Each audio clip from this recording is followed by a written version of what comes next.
마라는 괴로움, 뭐 슬픔, 뭐 쓰다, 씀, 뭐 이런 것들을 표현하는 단어예요. 남편과 자식을 잃은 것처럼 쓰고 괴로운 그 마라를 지금 그 괴로움을 지금 한나가 겪고 있는 거예요. 다시 사무엘상 1장 10절로 가보세요. 사무엘상 1장 10절 다시 한 번만 읽어보겠습니다. 한나는 마음이 너무나 괴로워 울고 또 울면서 여호와께 기도했습니다. 여기 마음이 너무나 괴로워, 마음이 너무나 이게 마라야죠. 마음이 마라인 거예요. 아주 쓰다는 거예요. 괴롭다는 거예요. 한나는 괴로웠습니다. 마라. 네. 그리고는 또 울고 또 울었대요. 원어에도 울었다는 단어가 두 번 나와요. 울었다, and, 울었다 이렇게 나오거든요.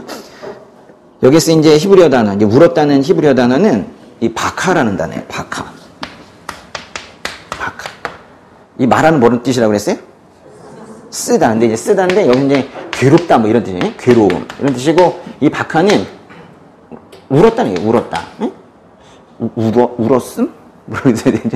울었다는 뜻이에요. 울었다 또는 이제 뭐 눈물 흘렸다 뭐 이런 뜻이에요. 이랬다 이런 뜻이에요. 근데 이제 바카를 두 번 썼다고요. 바카하고 또 바카했대. 울고 또 울었대요. 괴로웠고 마라, 울고 또 울었다 바카 했다는 거예요. 근데 이제 제가 지금 히브리어를 가르쳐 드리려는 건 아닙니다. 예, 예. 근데 히브리어로 볼 때 느껴지는 뭔가가 또 있어요. 원문은 어떻게 되어 있냐면요. 이 마라와 이 바카 사이에 요 사이에 한 단어가 더 들어가요. 이 파랄이라는 동사가 하나가 들어가거든요. 이 동사인데 이게 기도한다는 뜻이에요. 기도한다. 마라와 바카 사이에 뭐가 있어요? 파랄. 저거는 기도한다는 뜻이에요. 괴로운 마음, 마라와 울고 또 우는 바카 사이에 뭐가 있어요? 기도가 있어요. 물론 뭐 우리가 마라와 바카 사이에서만 기도하는 건 아니죠. 괴로움과 눈물 사이에서만 기도하는 건 아니고 물론 기분 좋을 때도 기도할 수 있죠. 뭐 지금도 더 좋지만 더 좋은 상태를 만들어주세요 이러면서 기도할 수 있잖아요. 뭐 그런 기도 괜찮습니다. 좋아요. 근데 그렇지만은 하나님께서 진정 우리에게 기도를 허락하신 거는 연약한 우리가 이렇게 마라와 바카 사이에 있을 때 그때 기도하라고 기도를 주신 것 같아요. 그러니까 좋을 때 하는 기도도 기도인데 진짜 기도를 우리에게 주신 이유는 마라와 바카 사이에서 괴로울 때 그때 하라고 주신 것 같다고요. 괴로운 마음으로 통곡하고 있을 때 이 속이 정말 괴로운데 우리의 숨통을 터주시려고 하나님께 우리의 마음이 닿을 수 있도록 그렇게 주신 게 기도예요. 마라와 바카 사이에서 그때 기도가 빛나는 거예요. 기도를 하는데 즐겁기만 하는 거예요. 기도일 수 있어요. 근데 정말 빛나는 기도는 이 정말 큰 괴로움과 이 눈물 사이에서 하는 그 기도가 그게 진짜 기도예요. 그게 창자가 끊어지는 것 같은 그런 그 순간에 삶을 포기하는 게 아니라 그 시간을 잘 통과해 내시라고 그렇게 기도를 주신 거예요. 장애인 2명의 엄마로 살면서 오늘 아침에도 많이 울었던 저 이선미 사모 앞에서 제가 내가 당신에게 10아들보다 낫지 않소? 응? 이렇게 한다고 해서 무슨 위로가 되겠어요. 예? 그러나 이제 그 시간을 스스로 하나님 앞에서 기도로 채우라고 하나님께서 기도라는 이 인류 최고의 발명품을 우리에게 주신 거예요. 기도해야 돼요. 언제 기도하셔야 돼요? 너무 힘들어서 기도가 나오지 않는다는 말 하지 마시고 그게 진짜 기도라니까요. 그게 마라와 바카 사이에서 정말 이 괴로움과 그 눈물 사이에서 그때 하는 기도가 진짜 기도인 거예요. 근데 한나가 그런 마음으로 어떻게 기도하는지 한번 보세요. 11절 읽어볼게요. 그리고 맹세하면서 말했습니다. 전능하신 여호와여, 만약 주께서 주의 종의 비참함을 구워보시어 저를 기억하시고 주의 종을 잊지 않고 제게 아들을 주신다면 제가 그 평생을 여호와께 바치고 결코 그 머리에 칼을 대지 않겠습니다. 지금 한나는 자신을 주의 종, 여종이라고 말하고 있는데요. 자신을 그렇게 정체성을 그렇게 잡는 것은 도와달라는 겁니다. 저는 종입니다. 저에게 긍휼을 베풀어 주세요. 종이 뭘 할 줄 압니까? 저를 도와주세요. 좀 이런 뜻이겠죠. 여기에 다시 전능하신 여호와란 말이 나와요. 만군의 여호와. 그러니까요, 이 만군의 여호와, 전능하신 여호와라는 말이 처음 나오는 것도 사무엘상인데 하나님을 만군의 여호와이시여 이렇게 부른 첫 번째 여인도 한나예요. 한나는 아주 타이틀이 많아요. 이렇게 부르는 것 자체가요, 그 하나님의 그 큰 군사적인 힘, 이 세상 모든 군대보다도 더 강한 그 큰 힘으로 저를 보호해 주세요. 지금 이렇게 부르고 있는 거예요. 그러니까 부른 것만으로도 전능하신 여호와이시여, 만군의 여호와이시여 이것만 가지고도 사실 그 안에 기도 제목 다 들어가 있는 거예요. 성경에서 만군의 여호와, 이게 여기 처음 나왔다고 했는데 그 다음에 그 1장의 17절 잠깐 보시면은 1장의 17절에서 엘리 제사장은 하나님을 뭐라고 부를까요? 이스라엘의 하나님이라고 하죠. 뭐 이 호칭도 아름다운 호칭입니다만은 전능하신 여호와, 만군의 여호와 이거보다는 훨씬 거리가 있는 표현이에요. 한나가 지금 하나님께 전능하신 여호와여 라고 이제 마음을 다해 불렀을 때 이미 하나님께서 그 마음 다 읽으셨을 것 같아요. 그 뒤에 뭐 구체적으로 언어로 기도하지 않아도 그거 다 아셨을 것 같아요. 응답하시려고 딱 마음 먹으셨을 것 같아요. 전능하신 여호와여, 만약 주께서 주의 종의 비참을 굽어보시어 저를 기억하시고 주의 종을 잊지 않고 이렇게 표현을 했어요. 아니, 기억한다는 말이랑 잊는다는 말은 반대말이잖아요. 근데 이걸 갖다가 한 번은 기억해 주시라고, 한 번은 잊지는 마시라고 이러면서 지금 두 번이나 말하고 있잖아요. 얼마나 간절한지 보세요. 간절함으로 기도하는 것이지 기술로 기도하는 게 아니란 말이에요. 그러니까 누구는 기도를 잘하고 못하고 이런 말 하지 마세요. 그런 게 있어요, 세상에. 네. 고통 중에 있어봐요. 다 기도를 잘해요. 네. 기억은 하시고 있는 건 하지 말아 주세요 라고 지금 간구를 하고 있는데요. 그러면서 하나님께서 주신다면은 저는 바치겠습니다 라고 말해요. 하나님께서 뭘 주시면은 한나는 뭘 바치겠다고 말해요? 지금 사실 이 준다 바친다는 말은 우리말에서 이렇게 한 거지 같은 단어예요. 예. 제게 아들을 주시면, 그죠? 제게 아들을 주시면 그 아들의 평생을 바치겠습니다. 사실 뭐 아들을 주시면 아들의 평생을 바치겠다 했지만 주신 거 그대로 다 드리겠다는 거죠. 이렇게 지금 맹세하고 있는 거예요. 맹세라는 표현을 이제 우리가 쓰지만은 성경에서는 또 서원이라는 표현 쓰죠. 서원. 예? 맹세. 이게 서자나 세자나 서자는 같은 말이에요. 맹세, 맹서 같은 말인데요. 서원. 그래서 이제 단순히 원하는 것이 아니라 내가 맹세해서 그렇게 하겠다고 말하는 걸 서원한다고 하는데요. 성경에서는 이런 서원을 함부로 하지 말라고 그래요. 그거는 서원을 하지 않는 게, 맹세하지 않는 게 좋다는 뜻이 아니에요. 그걸 잘못 읽는 사람들이 많아요. 그래서 성경에서는 서원을 하지 말라 그랬어. 그래가지고 맹세를 절대 안 해요. 근데 그건 그런 뜻이 아니에요. 서원이 그만큼 소중하다는 거예요. 응? 지키지 못할 거면 하지도 말 정도로 서원이라는 건 그렇게 소중하다는 거예요. 그만큼 가치가 있는 것이고 사실은 하라는 거거든요. 그렇지만 함부로 하지 말라는 거예요. 서원은 그렇게 하나님 앞에서 하는 서원은 가치 없게 막 하는 게 아니라는 거예요. 서원을 하시라는 거예요. 아멘? 네. 그리고 서원을 실천하시라는 거예요. 그래서 네, 서원을 하세요. 무슨 서원인지는 전 몰라요. 각자의 서원이니까. 그래서 서원을 하시고 서원을 실천하는 분 되시기 바랍니다. 근데 한나는요, 지금 아들의 평생을 바치는 것뿐만이 아니라 그 아들의 머리에 결코 칼을 대지 않겠다고 말을 해요. 머리카락 자르지 않겠다는 거예요. 이게 뭐 같아요? 이게 평생을 뭘로 드리겠다? 나실인으로, 나실 사람으로 드리겠다라고 또 서약을 하는 거예요. 그래서 성경에 평생, 어떤 일시적인 기간이 아니라 평생을 나실 사람으로 드려진 사람이 삼손도 그랬고요. 근데 삼손은 나중에 머리를 잘랐어요. 나실인의 서약을 중간에 어기게 되었습니다.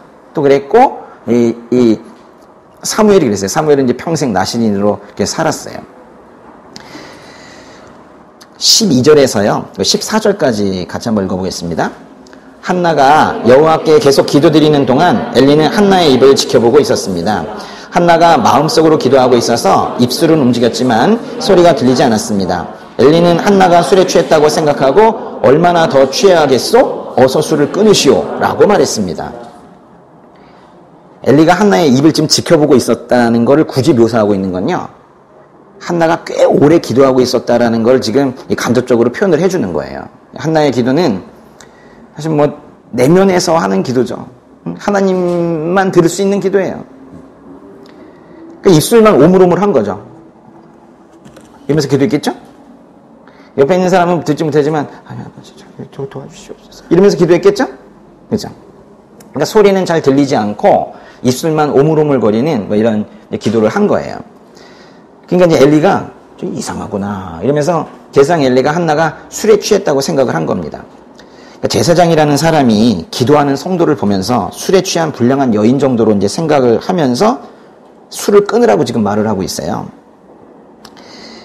참 답답한 노릇이죠. 근데 또 어떻게 보면요.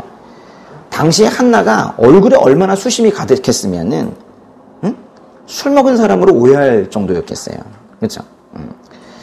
어쨌거나 우리는 제사장에게 거는 기대가 좀 큰데, 많이 아쉽습니다. 엘리는 당시에 이 백성들의 사정과 애환을 이해하지 못하고 공감할 수 없었던 그런 종교 지도자였어요. 그러니까 한나는 자신의 심중을 헤아리지 못하는 그 제사장에게 좀 답답한 마음도 있고 술 먹지도 않았는데 술 취했다고 하고 그러는 걸 보면서 뭔가 이렇게 대답을 하나 하는데요. 15절 읽어보세요. 한나가 대답했습니다. 네 주여 그런 게 아닙니다. 저는 슬픔이 가득한 여자입니다. 저는 포도주나 독한 술을 마신 것이 아니라 여호와께 제 심정을 쏟아낸 것입니다. 아닙니다. 저는 슬픔이 가득한 여자입니다. 저는 술에 취한 것이 아니라 하나님께 제 심정을 쏟아낸 것입니다. 이렇게 지금 항변을 했는데요. 이제 슬픔이 가득하다 할 때 또 여기 또 슬픔이라는 단어는 이 단어는 또 다른 단어인데 이 단어는 단단하게 굳어졌다 또 이런 단어예요. 그러니까 이제 우리가 비슷하게 괴롭다, 슬프다 이렇게 번역을 하지만은 상당히 종교적 기반을 가지고 있는 히브리어나 헬라어의 그 깊은 의미를 한글 성경이 잘 못 담아내고 있어요. 그래가지고 신학교를 가야 된다니까. 네. 단단하다 이런 뜻이에요. 슬픔이라는 게. 그러니까 여기서 지금 슬프다는 건요. 슬프다 못해서 마음이 완전히 딱딱하게 굳어진 상태 있죠. 마음 경화 상태. 근데 그거를 이제 여기서 슬프다 그렇게 얘기한 거예요. 그런 경험 있으세요?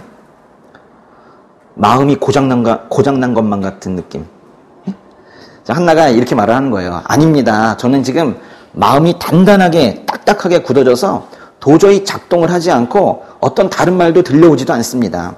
저의 이 마른 땅처럼 굳어져서 이제 쩍쩍 갈라지는 일밖에 남지 않은 이 마음을 제가 하나님께 그대로 보여드린 것뿐입니다. 지금 이렇게 항변을 하는 거예요.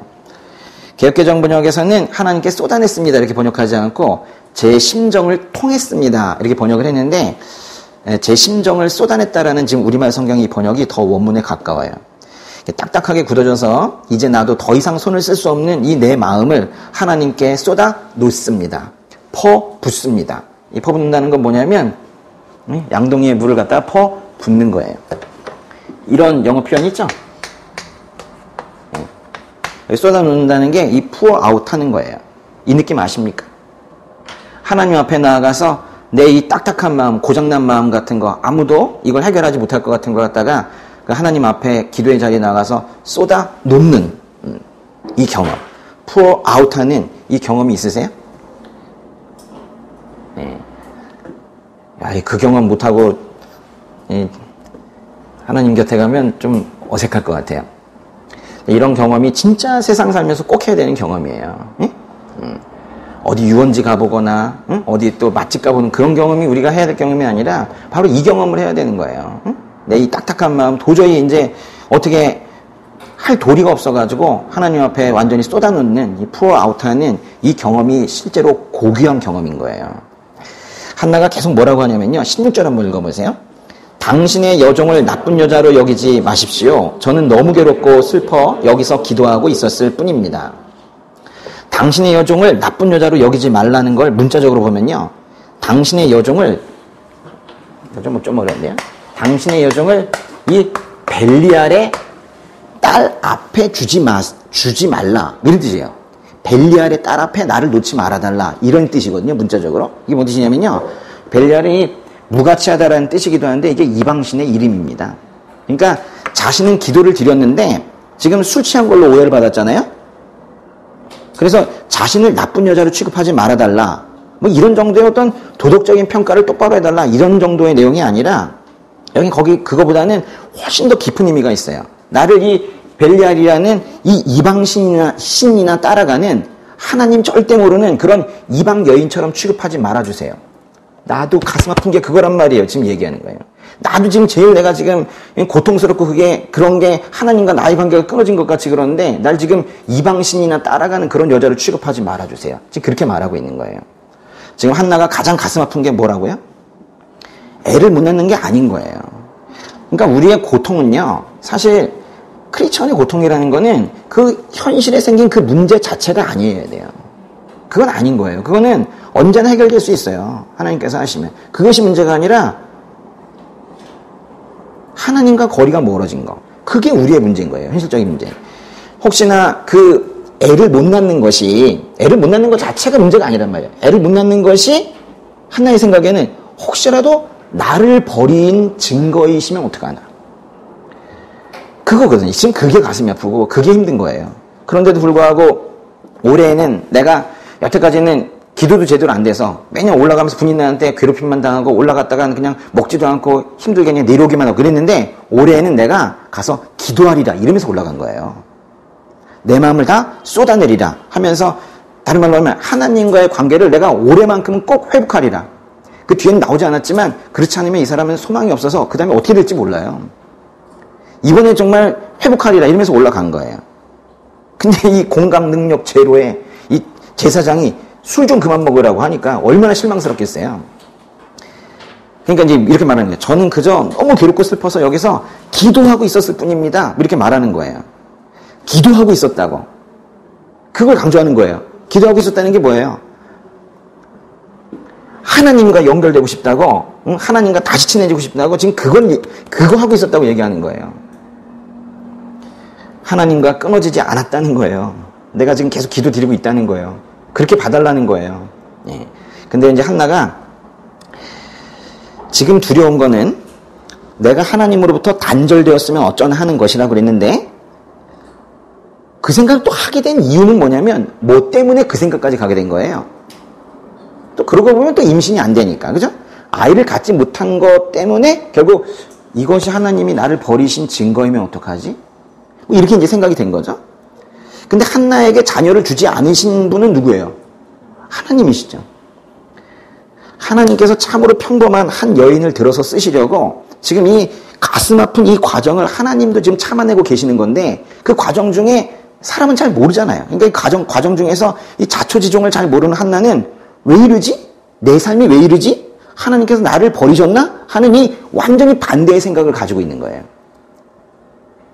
아이를 못 낳는 지금 이 상태 자체를 하나님과 한나가 완전히 반대를 보고 있단 말이에요. 이런 걸 보세요. 그러니까 한나는 지금 이 아이를 못 낳는 게 징계일지도 모르겠다 이런 착각하고 있는 거예요.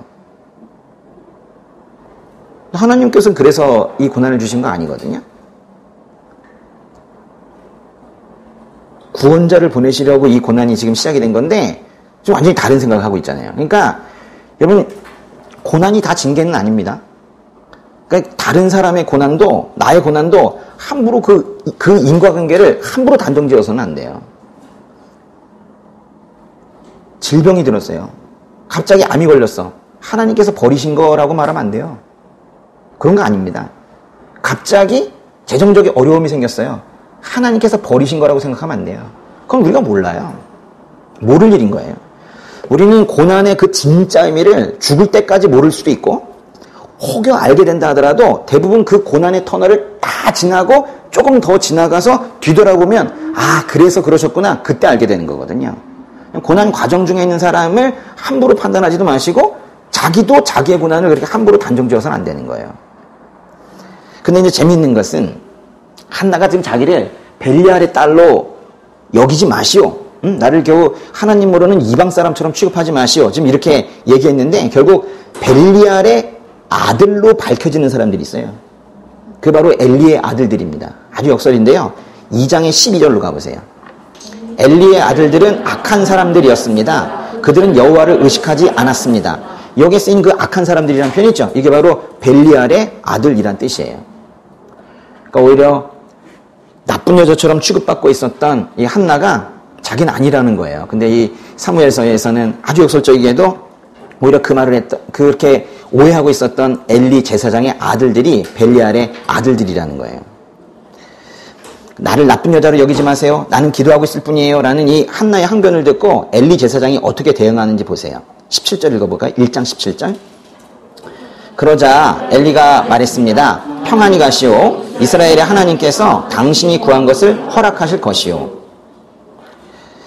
그래도요, 이게 엘리가요, 지금 분별력도 좀 떨어지고 뭐 이랬지만은 엘리가 장점이 하나가 있어요. 굳이 고집을 피우면서 자기 잘못 변명하는 거 이런 건 안 해요. 그래도 제사장 역할을 직업적인 정도 수준은 지금 하고 있어요. 그랬더니 엘리가 뭐 이래도 어디서 말듣구야? 이러면서 권위주의적으로 하지도 않아요. 어떤 면에서 상당히 순박해요.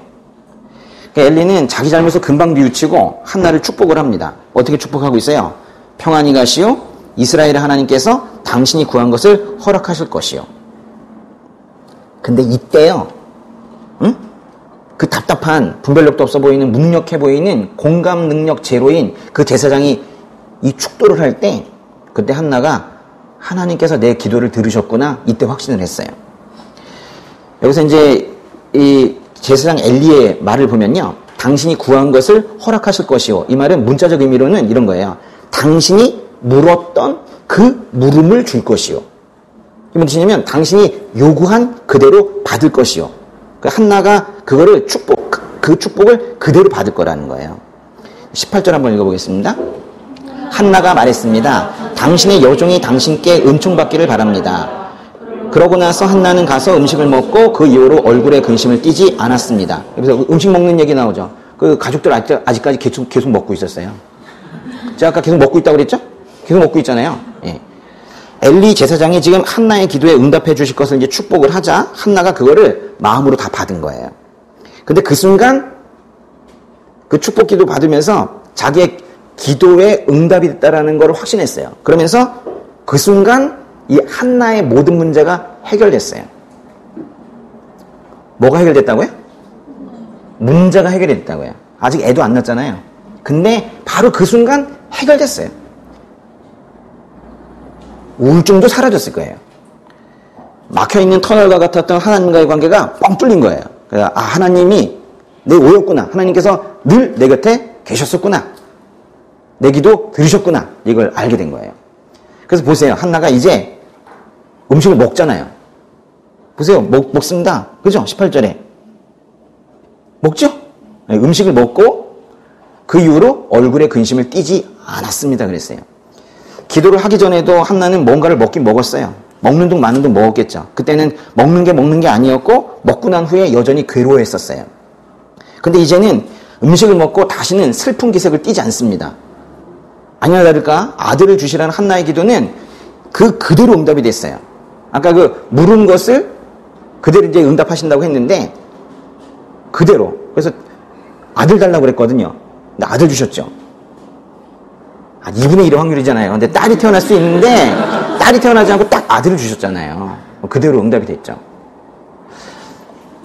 19절과 20절 한번 읽어보겠습니다. 다음 날 아침 그들은 일찍 일어나 여호와 앞에 경배하고 라마의 집으로 돌아갔습니다. 엘가나는 자기 아내 한나와 잠자리를 같이 했고 여호와께서는 한나를 기억하셨습니다. 한나는 임신을 했고 때가 되자 그녀는 아들을 낳았습니다. 한나는 여호와께 구해 얻은 아들이라 해서 그 아이의 이름을 사무엘이라고 지었습니다. 겨우 한 절에서 모든 응답이 순식간에 이루어집니다. 한 번 더 경배하고 제산 한 번 더 지내고 그리고 집에 가자마자 바로 애가 생겼어요. 아주 신속하게 응답받는 이런 모습이 좀 보이죠. 백성의 한숨의 의미가 무엇인지 잘 헤아리지 못하는 그런 무능력한 제사장이라 할지라도 하나님께서 그 자리에 있는 사람을 그렇게 사용을 하세요.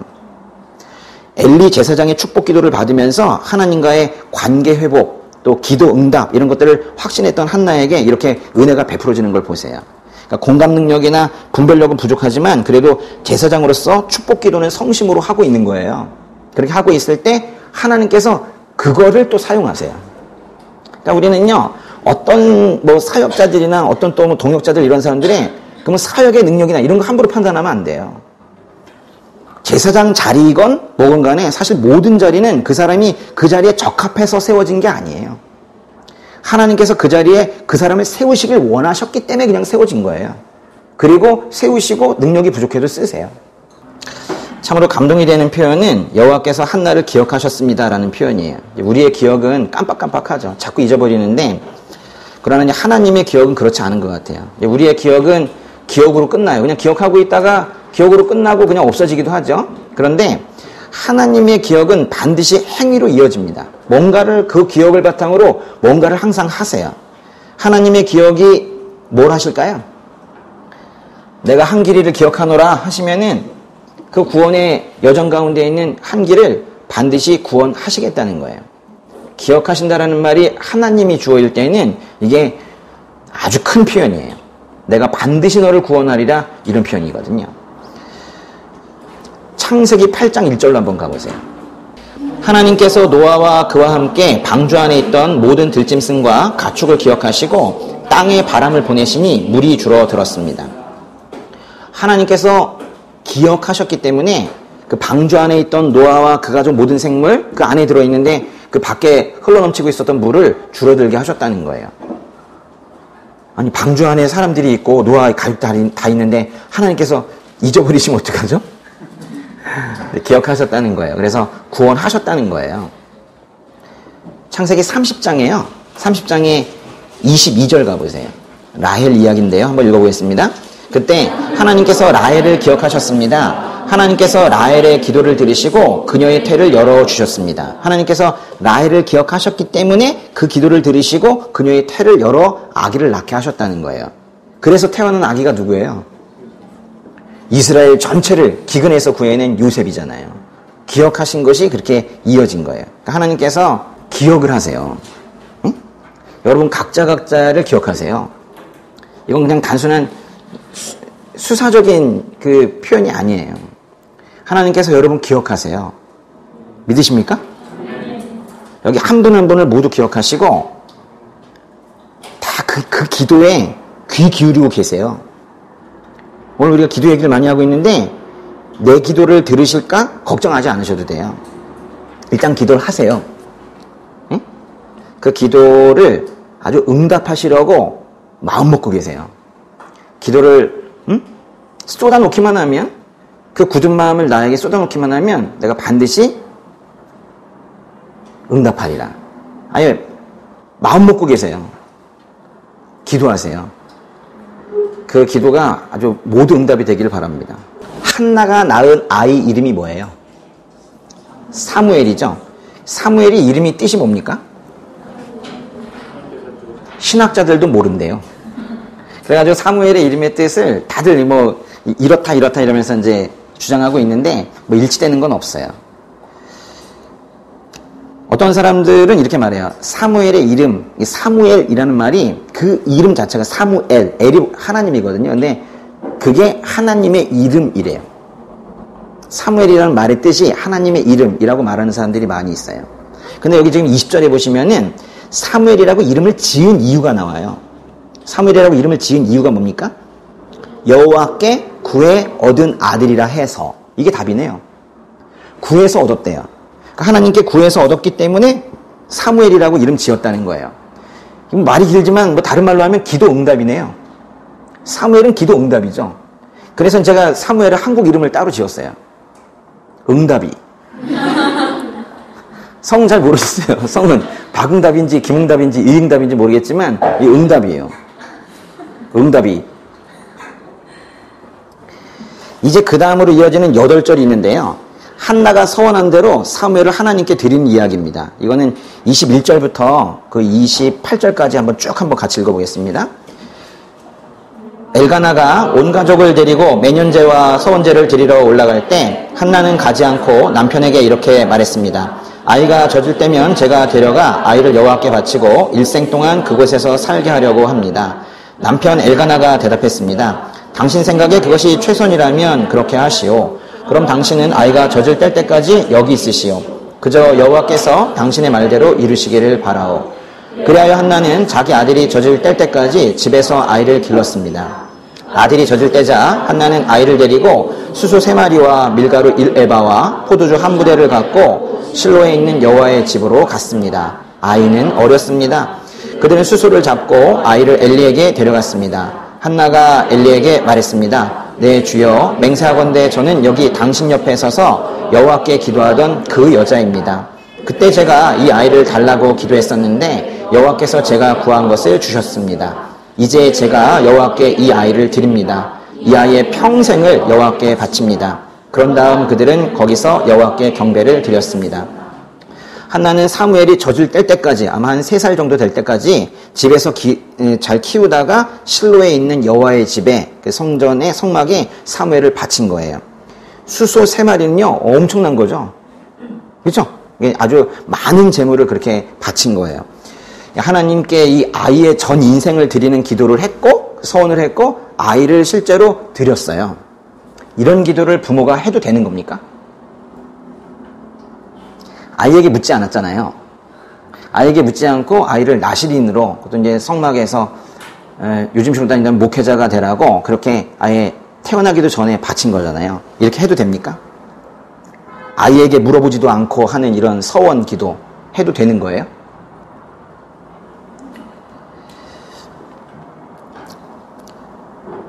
저도 한번 고민해 본 적이 있었어요. 근데 오히려요, 이걸 해도 되냐 안 해야 되냐 이거보다도 오히려 모든 부모는 한나처럼 오히려 이 기도를 해야 돼요. 이거는 필연적으로 해야 돼요. 한나처럼 내 아이가 하나님께 드려지기를 진심으로 원하고 그렇게 기도해야 돼요.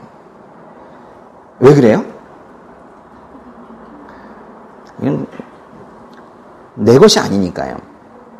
자식은 하나님께서 주신 선물이며 그 생명의 소유권이며 그 인생의 모든 결정권이 하나님께 있다라고 생각하는 태도, 그걸 가지고 있다면 하나님께 드리지 않을 수가 없어요. 이 기도는 여기 계신 모든 부모님과 예비 부모님들이 이건 무조건 하셔야 돼요. 아이를 하나님께 완전히 드리는 거. 그 하나님께 완전히 드린다는 게 꼭 목사가 된다는 뜻이 아니에요. 꼭 선교사가 된다는 뜻이 아니라고. 어디에 있든지 간 하나님의 일을 할 수가 있는데 그렇게 드리는 기도. 그럼 무슨 뜻이에요? 스스로 다짐할 기도. 내 것이 아닙니다. 이 기도만 해도 아이 망치지 않아요. 근데 이게 없기 때문에 지금 부모 자식 간에 그렇게 많은 문제들이 생기는 거예요.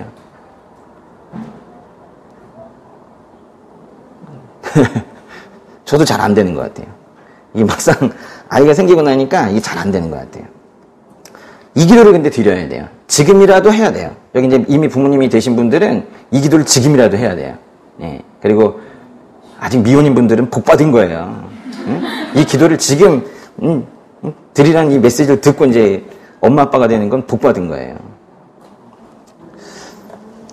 그리고 이제 2장으로 넘어가셔서 2장의 1절부터 10절까지가 한나의 기도예요. 오늘 여기 한나의 기도까지 좀 한번 같이 볼 텐데요.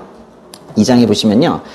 사무엘서에는 2편의 시가 삽입되어 있거든요. 근데 이제 하나가 한나의 기도. 이게 사무엘상의 2장에 나오는데, 이게 이제 사무엘서의 시작 부분에 나와요. 근데 사무엘서가 아까 상하가 한 권으로 되어 있다고 그랬죠. 근데 사무엘서, 사무엘 하에 가게 되면 다윗의 기도가 나오는데, 그러니까 그래서 사무엘서 이 전체 상하가 앞에 한나의 기도, 그때 다윗의 기도, 이래가지고 두 개가 기도와 기도로 이렇게 끝나요. 근데 두 개가요, 참 비슷하게 생겼어요. 거의 뭐 이렇게 갖다가 놓은 것처럼 그렇게 거의 비슷하게 생겼어요. 예. 그거 비교하고 하는 것들은 그건 나중에 좀 말씀을 드리고요. 2장의 1절 한번, 3절까지 한번 같이 읽어보겠습니다. 그러고 나서 한나가 기도하며 말했습니다. 내 마음이 여호와를 기뻐합니다. 여호와 안에서 내 뿔이 높이 들렸습니다. 내 입이 원수들을 향해 자랑합니다. 내가 주의 구원을 기뻐하기 때문입니다. 여호와처럼 거룩하신 분은 없습니다. 주 외에 다른 분은 없습니다. 우리 하나님 같은 반석은 없습니다. 너희는 그만하게 말하지 말라. 그런 오만한 말을 입에 담지 말라. 여호와는 지식의 하나님이시니 그분이 사람의 행위들을 저울질하실 것이다. 3절까지는 한나가 자신의 기쁜 마음을 표현하는데 10절까지도 계속 기쁜 마음을 표현을 해요. 기쁩니다. 내 마음이 하나님으로 말미암아. 이렇게 얘기하고 있어요. 높이 들렸대요. 뭐가요? 내 뿔이. 이 뿔이 진짜 뿔이에요. 하나님으로 말미암아. 성경에서 뿔이라는 건요, 좋게 표현할 때는 힘이에요. 힘. 강한 힘. 좀 나쁘게 표현할 때는 교만하다는 걸 할 때 이 뿔이라고 하는데, 여기서 지금 내 뿔이 높아졌다는 것은 이제껏 애도 못 낳으면서 이런 낮은 평가를 받고 있던 자신의 삶이 지금 역전이 되어가지고 승리하는 삶이 되었다라는 지금 그런 어떤 기쁨을 표현하는 게 바로 내 뿔이 높아졌다라고 얘기하는 거예요. 그로 인해서 내 입이 원수들을 향해 자랑한대요. 이건 뭔 뜻일까요? 또 내 입이 원수들을 향해 자랑한대요. 원수들을 향해서 내가 입을 크게 벌렸다는 거예요. 이전에는 한나가 입을 꾹 다물고 있었거든요. 분인나로부터 괴롭힘을 당할 때에도 애도 못 낳으면서 이러면 이러고 있었겠죠. 심지어 기도를 할 때에도 입을 다물고 우물우물 하면서 기도를 했었잖아요. 그러다 보니까 표현하지는 못하고 고통과 분노가 이 속에 계속 쌓여갔단 말이에요. 근데 이제 다 해결된 거예요. 애를 낳아서가 아니라고 그랬어요. 이미 그 전에 문제가 해결이 됐어요. 하나님께서 들으셨다. 응? 나의 하나님이시구나. 그때 이미 해결이 됐어요. 그래서 이제 한나는 원수를 향해서 입을 크게 열고 아예 웃을 수 있는 그런 여유까지 갖게 됐다는 거예요. 요 다음부터 얘기는 안 나오지만 분인나에게 가서 잘해줄걸요. 분인나랑 농담할 수 있을 거예요. 내가 주의 구원을 기뻐하기 때문입니다. 또 이런 표현 나왔어요. 아이를 낳은 건요, 한나에게 지금 구원이었던 거예요. 이게 승리였던 거예요. 계속 말씀드리지만 아이를 가졌기 때문이 아닙니다. 결국 아이는 하나님께 바쳤잖아요. 아이를 소유했기 때문에 게 아니에요. 결국 바쳤잖아요. 한나에게 회복된 건 뭐예요? 불임이 아니라 하나님과의 관계인 거예요. 2절은요, 그 구조가 재미있습니다. 없습니다, 없습니다, 없습니다가 3번이 나오잖아요. 3번이나 이 부정어법을 쓰면서 나의 삶에는 오직 주님 한 분밖에 없음을 지금 고백을 하고 있어요. 한나가 고백하고 싶었던 게 바로 이거예요. 이 고백을 하고 싶은데 그게 마음이 느껴지질 않았던 거예요. 응? 제 안에는 주님밖에 없습니다. 주님 한 분만으로 만족합니다. 이걸 하고 싶은데 아이가 생기지 않으면서 이 말을 못했던 거예요. 근데 이 말을 얼마나 하고 싶었겠어요. 주의 다른 분은 없습니다. 우리 하나님 같은 반석은 내 삶의 기초는 없습니다. 이렇게 말하고 있는 거예요. 3절에서는 지금 교만한 자들에게 경고합니다. 경고하고 있는데요. 보시면 한나의 상황을 볼 때 그 교만한 자, 그 대적 중에 한 명은 아주 실질적으로는 분인나였을 거예요.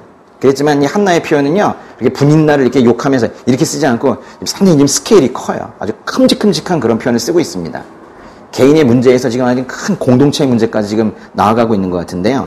사람들에게 교만하지 말라고, 오만한 말을 입에 담지 말라고 하는데 그 이유가 다음 문장에 나와요. 왜 사람들 보고 교만하지 말라고 그래요? 맞아요. 그 교만 버려. 하나님은 안 속으셔. 하나님 다 하신다고. 이런 얘기예요. 그거를 더욱 세련되게 표현을 한 거예요. 하나님을 무슨 하나님이라고요? 이거 알아두세요, 이 표현은. 하나님은 지식의 하나님이세요. 다른 번역에서도 이건 그대로 씁니다. 다 지식의 하나님이라고 그래요. 뭔 뜻이겠어요? 다 아신다고요. 모든 상황 아시고 모든 행동을 다 확실하게 명명백백하게 파악하고 계신다. 다 알고 계신다. 그게 바로 지식의 하나님이세요. 교만한 사람들, 너희들 어떤 마음 가지고 그렇게 하는지 다 아셔. 교만하지 마. 이게 얘기하는 거예요. 2장에 이제 보고 계시는데 4절부터요 8절까지 읽어보겠습니다. 4절에서 8절. 용사의 활은 꺾이지만 넘어진 사람들은 힘으로 띠를 둘렀습니다. 배부르던 사람들은 먹을 것을 얻으려고 품을 팔겠지만 배고프던 사람들은 더 이상 배고프지 않습니다. 잉태하지 못하던 여인은 7명의 자녀를 낳겠지만 많은 아들들이 있는 여인은 미약해졌습니다. 여호와께서는 죽이기도 하시고 살리기도 하시며 무덤까지 끌어내리기도 하시고 올리기도 하십니다. 여호와께서는 가난하게도 하시고 부하게도 하시며 낮추기도 하시고 높이기도 하십니다. 여호와께서는 가난한 사람들을 먼지 구덩이에서 일으켜 세우시고 궁핍한 사람들을 거름더미에서 들어 올리셔서 왕들과 함께 앉히시고 영광스러운 자리를 차지하게 하실 것입니다. 땅의 기초들은 여호와의 것이니 여호와께서 세상을 그 위에 세우셨습니다. 4절과 5절 보면 세 쌍의 대조가 나와요. 힘 있는 용사의 활은 꺾여서 오히려 무가치하게 되고 비틀거리다가 넘어진 사람은 오히려 힘으로 띠를 두른대요. 힘으로 띠를 두른다는 건 힘이라는 옷을 입는다는 거예요. 한나, 너에게 하나님이 함께 하신다고 생각하니? 이러면서 조롱을 들으면서 계속 살아왔던 한나이지만은 하나님께서 한나와 함께 하신다는 게 이렇게 이제 만천하에 증명이 된 거예요. 또 이제 두 번째 거 보시면 경제적 능력이 있고 오히려 다른 사람들을 고용할 능력을 가졌던 그 배부르던 사람들은 오히려 가난해지고 궁핍해져서 먹을 거 세 끼를 한번 얻어보려고 저를 고용해 주세요 이러면서 간청하며 살겠지만은 오히려 배고프던 사람들은 더 이상 굶주리지 않게 되었다는 거예요. 그 마태복음의 그 8복에 보시면 복되도다 의에 줄이고 목마른 사람들은 그들은 배부를 것이다 이런 말씀 있잖아요. 지금 그 얘기를 하고 있는 거예요. 세 번째 보시면 앞에 두 개는 부정적인 것부터 말했는데 이번에는 긍정적인 것부터 먼저 말하는데요. 불임의 여인은 아이 못 낳는 여인은 많은 자녀를 낳겠지만은 오히려 많은 아들들이 있는 여인은 쇠약해진다 뭐 이런 얘기예요. 분명히 한나는 자신을 잉태하지 못하던 여인으로 표현을 하고 있는 거예요. 자기를. 근데 보니까 잉태하지 못하던 여인이 몇 명의 자녀를 낳게 해야 된다고 그래요? 7명? 한나가 몇 명 낳았어요? 2장의 21절 가보세요. 여호와께서 한나에게 은혜를 베풀어 주셔서 한나가 임신을 했습니다. 그래서 세 아들과 두 딸을 낳게 됐고 어린 사무엘도 여호와 앞에서 잘 자랐습니다. 그러면 사무엘이랑 세 아들 두 딸이면 총 6명이죠. 그러니까 앞에 기도에서 그 7명의 자녀라는 건 실제 숫자를 말하는 게 아니에요. 상징적인 거예요. 7, 완전수, 성경의 완전수, 하나님의 수, 지금 그걸 말하는 거예요. 7명의 자녀라는 건 그러니까 이것면 충분합니다라는 충분한 자녀. 사실 수랑은 상관없는 그 만족스러운 자녀. 이거면 족합니다라는 그런 자녀를 7명의 자녀라고 하는 거예요. 이게 사무엘을 말하는 거 아닐까요? 분명할 거예요. 왜냐면요. 히브리어 원어를 보면은 7명의 자녀에서 그 자녀가 단수로 돼 있거든요. 원래 그럼 자녀들 그래야 될 거 아니에요. 근데 우리말 성경은 그걸 확실하게 해요. 우리말 성경을 제가 좋아하는 이유가 개역개정 번역이나 이런 데에서는 성수, 단수, 복수 이런 것들이 잘 나타나지 않고 과거, 현재 이런 것들이 잘 나타나지 않는데 이게 정확해요. 여기 보시면 꼭 보세요. 우리말 성경에 자녀들이라고 하지 않고 자녀라고 그랬죠. 6절과 7절을 보시면요. 거기 하나님께서는 죽이시고 살리시고 또 무덤까지 끌어내리시고 올리시고 가난하게 하시고 부하게도 하시고 낮추기도 하시고 높이기도 하신대요. 뭔 뜻이에요? 모든 게 하나님의 주권에 달려있다 이런 뜻입니다. 또 여기 8절을 보시면은 지금 전체를 정리하는 건데 8절을 보시면 그 모든 게 가능한 이유가 뭐래요? 하나님께서는요 어떤 사람 가난하게도 하시고 부하게도 하실 수 있어요. 높이기도 하시고 낮추기도 하실 수 있는데 그 모든 근거가 뭐냐는 거예요. 그래요. 하나님께서 창조주이시기 때문이라는 거예요. 아니, 하나님께서 다 만드셨는데 그 안에서 일어나는 일들이 흥망성쇠를 어떻게 못하실 수 있겠어요. 땅의 기초들은 여호와의 것이니 여호와께서 세상을 그 위에 세우셨습니다. 그랬잖아요. 여러분요. 영이 건강해지잖아요. 영은 이렇게 예배를 잘 드리면 영이 건강해집니다. 근데 이 영이 건강해지면은 이 바로 보이는 게 그리고 늘 민감하게 보이는 게 하나님의 창조예요. 저 산에만 가도 눈물이 납니다. 근데 이제 영이 건강해져야 그게 보여요. 그렇지 않으면은 힘들기만 해요. 산에 올라가면. 영이 건강해지면 다 아름다워요. 창조가 보여요. 창조가. 그래서 그러면 창조가 보이면 창조주가 누구신지를 생각하게 되죠. 그래서 창조주 하나님을 인식하게 돼요. 그 창조주 하나님을 인식하게 되면 야, 이걸 다 만드셨다는 거예요. 그러면 사람이 겸손해져요. 겸손해진 상태로 이렇게 예배에 오잖아요. 지금 말씀을 잘 들어요. 말씀이 잘 들려요. 그 말씀이 잘 들리잖아요. 그럼 영이 건강해져요. 그러면 창조주 하나님이 더 선명하게 보여요. 그러면서 창조주 하나님의 크심이 느껴지면은 그 앞에서 더 겸손해져요. 겸손해지면 하나님의 말씀 앞에 순종하는 마음으로 더 잘 듣고 그렇게 말씀을 어린아이 젖 먹듯이 겸손하게 받아들이면 영이 더 건강해져요. 그러면 창조주 하나님과 피조물인 나 사이의 갭이 얼마나 큰지 확인하게 되고 창조주가 보이고 겸손해지고 말씀이 들리고 영이 살아나고 그만할게요. 그렇게 되는 거예요. 거기에 이 선순환 과정 중에 창조가 있다는 걸 꼭 아셔야 돼요. 하나님께서는 창조주 하나님이세요. 여기에 계신 모든 분들이 이 창조주 하나님을 아주 생생하게 인식을 하시길 바라요. 응? 모든 과정에서 응?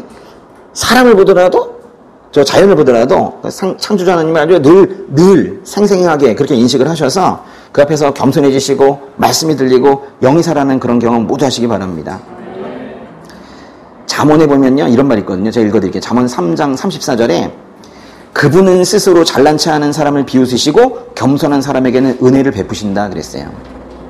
겸손해지는 건 창조를 경험을 해야, 인식을 해야지 겸허해지고 겸손해지거든요. 2장에 이제 2절 남았습니다. 2장에 9절과 10절 읽어보겠습니다.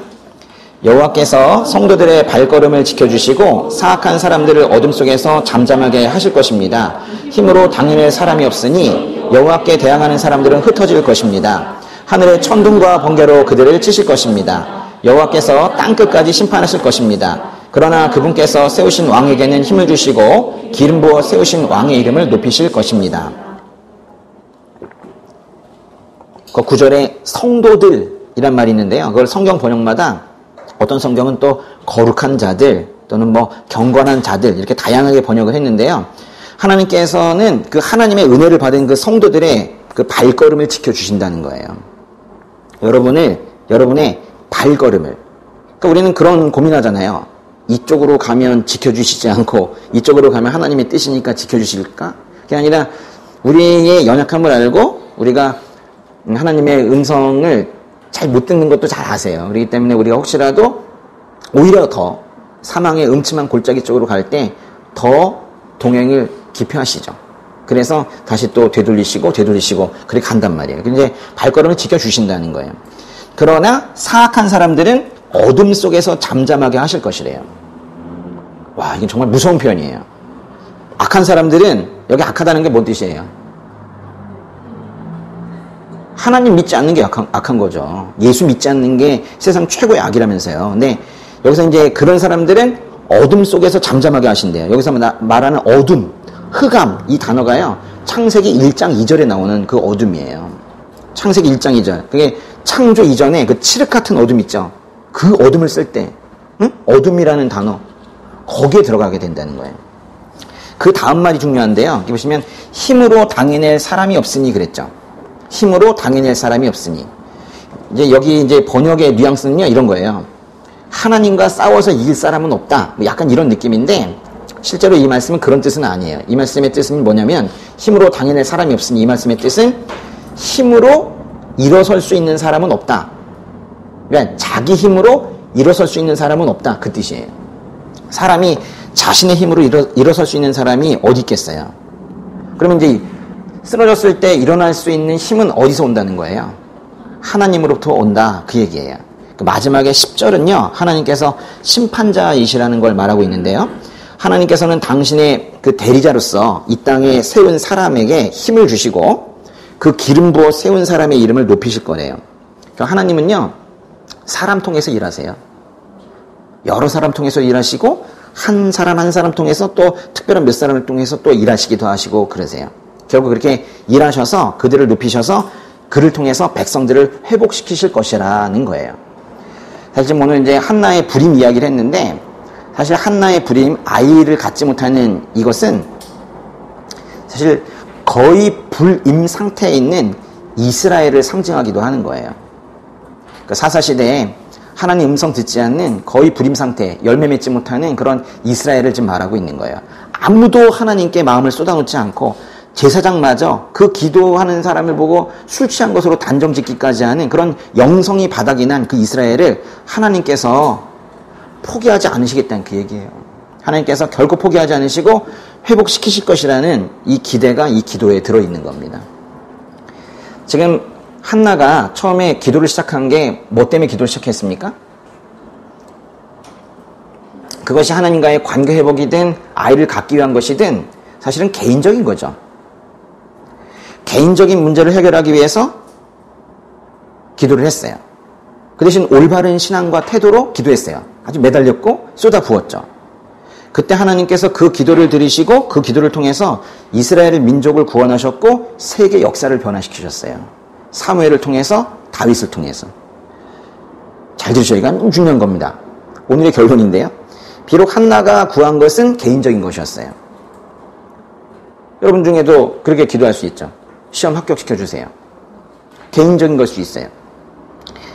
하나님께서는 근데 그 개인적인 기도를 하는 그 하나님 앞에 선 한나의 태도를 보신 거예요.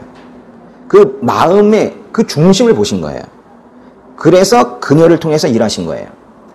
어느 시골에 사실 이름도 모르는 한 여인과 그 여인이 낳은 시골 아이를 통해서 사무엘을 통해서 나중에 엄청난 일을 하시거든요.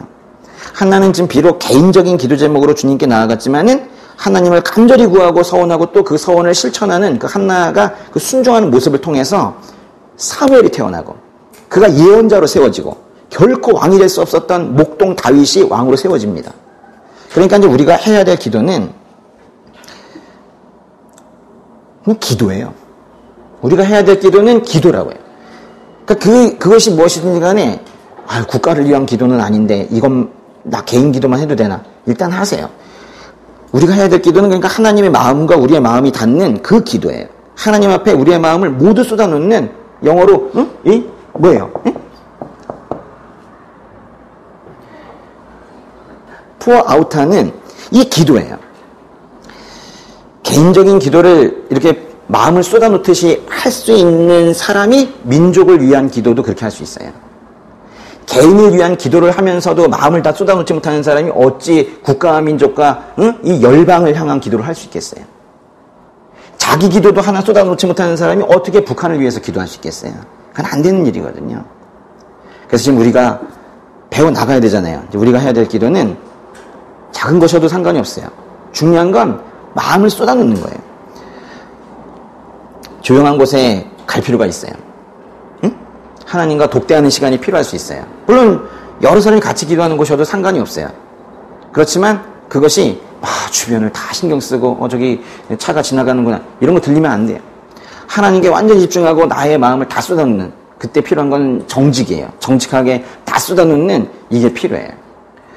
한나는 하나님 앞에 자신의 마음을 다 쏟아놓고 제사장이 베푼 축복 기도를 그것도 저 제사장은 뭐 능력이 있네 없네 이런 거 따지지 않고 아멘 했어요. 아멘. 아멘으로 받아서 다 받아들였는데 마음 다 쏟아놓고 기도하고 그 제사장의 축복기도 아멘한 것밖에 없는데 그 결과 한나가 낳은 사무엘은 이스라엘의 첫 번째 왕도 세우고 두 번째 왕도 세우는 킹메이커가 됐어요.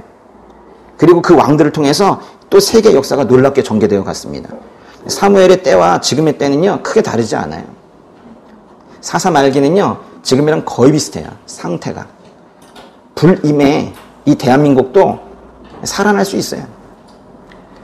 이 땅의 현실을 얼마나 어둡게 보는지 모르시겠지만은 영적으로 볼 때는 처참한 상황입니다, 지금. 예. 근데 이 불임의 대한민국도 살아날 수 있습니다. 그럼 이제 이 국가와 이 민족의 회복은 어디에서 시작이 되는가? 큰 거에서 시작이 되는 게 아니에요. 하나님 앞에 심정을 통하는 마음을 다 쏟아놓는 몇 명의 그 진정한 기도자들을 통해서 그 기도자들을 통해서 그 회복이 이루어지기 시작을 하는 거예요. 여기 계시는 그 몇 분이 그 심정을 다 통하는 마음을 쏟아놓는 그 기도를 할 때 그거를 하나님께서 우리는 몰라도 하나님께서 그 어떻게 나중에 크게 사용하실지 몰라요. 여기 계신 한 분 한 분이 그런 기도자가 되셔야 돼요. 그래서 사무엘상을 지금 주신 것 같아요. 그래서 이 성경이 만 66권의 책이 있지만은 하필 이 시점에 또 이 교회에 이걸 주시는 이유가 그 메시지를 주시고 싶어 하시는 것 같아요. 그래서 제가 확신을 가지고 좀 더 열심히 준비하기 시작을 한 겁니다. 네, 기도하겠습니다.